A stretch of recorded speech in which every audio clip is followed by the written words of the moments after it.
Nous les déplorons tout d'abord, mais nous disons que tout cela, il faut seulement s'inscrire, puisque nous réagissons à la situation également qui s'ensuit après ces massacres.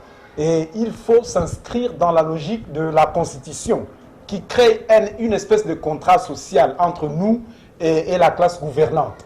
Et ce contrat social ressort de la Constitution qui dit que le Congolais, ils ont droit à la paix et à la sécurité.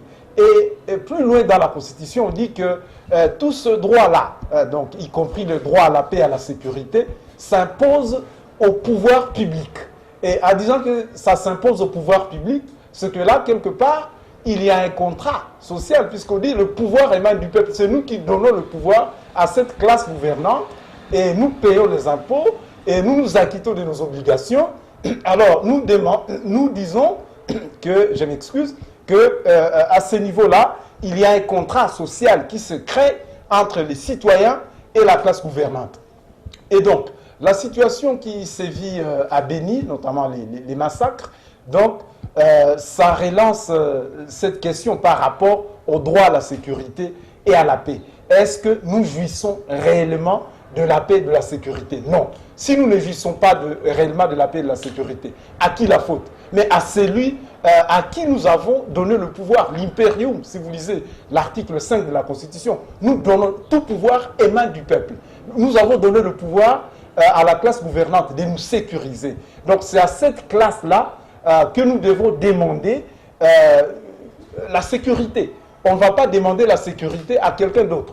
On ne va pas demander la sécurité à la MONUSCO. C'est à la classe gouvernante de nous sécuriser et non à la MONUSCO. Il est vrai que sur base du chapitre 7 de la charte de l'ONU, le mandat de la MONUSCO a été renforcé et il a été demandé à la MONUSCO de protéger les civils. Bon, on s'interroge sur le sens qu'a la MONUSCO sur l'expression protection de civils, mais qui est la personne à qui nous devons demander en premier la sécurité. C'est la classe gouvernante.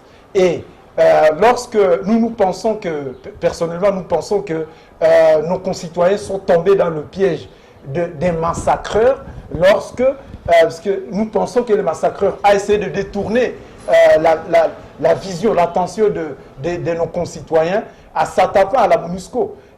Puisque, bon, plusieurs rapports notent que dans nos forces armées, il y a des brebis galeuses. Pourquoi ne pas les extirper de nos forces armées? Ça traîne. Bon, et donc, nous pensons que c'est à la classe gouvernante qu'il faut s'attaquer et non à la MONUSCO. Et dans ce sens, nous disons que c'est qu'on est en train de faire, notamment lancer des journées villes mortes, c'est ce que nous appelons la négation indirecte de la corruption. Tout ça, c'est à cause de la corruption, parce qu'il y a l'impunité, parce qu'il y a le trafic d'influence, et il faut s'attaquer à tout ça. Et le 9 décembre de cette année, il y a journée internationale de lutte contre la corruption. Nous allons manifester en tant que CEMLAC, Centre d'études et mécanismes de lutte anticorruption. C'est une organisation qui œuvre à Butembo. Nous allons manifester contre la corruption. La manifestation, la marche n'est pas une fin en soi.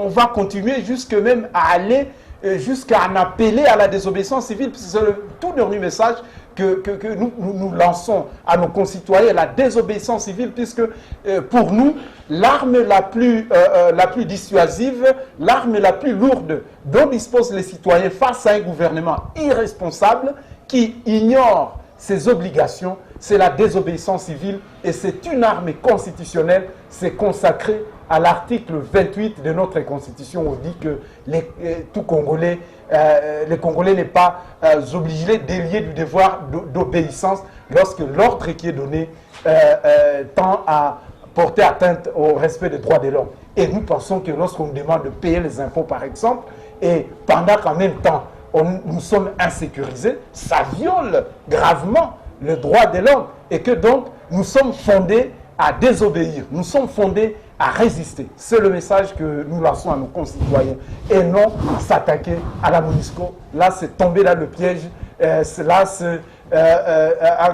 c'est tombé dans le piège des massacreurs qui essaient de détourner notre attention vis-à-vis du gouvernement qui est redevable, qui doit nous sécuriser selon ce que dit la Constitution, qui est notre pacte social, notre contrat social. Voilà. Et pensez-vous que la MONUSCO doit rester éternellement au Congo? Donc, la MONUSCO n'est pas une institution nationale. Nous avons 4 institutions. La MONUSCO ne fait pas partie de ces institutions. La MONUSCO est là sur base de la charte de l'ONU. Et nous pensons que la MONUSCO, nous sommes aussi de ceux qui pensent que sa présence dans notre pays, au regard de ce que nous avons développé par rapport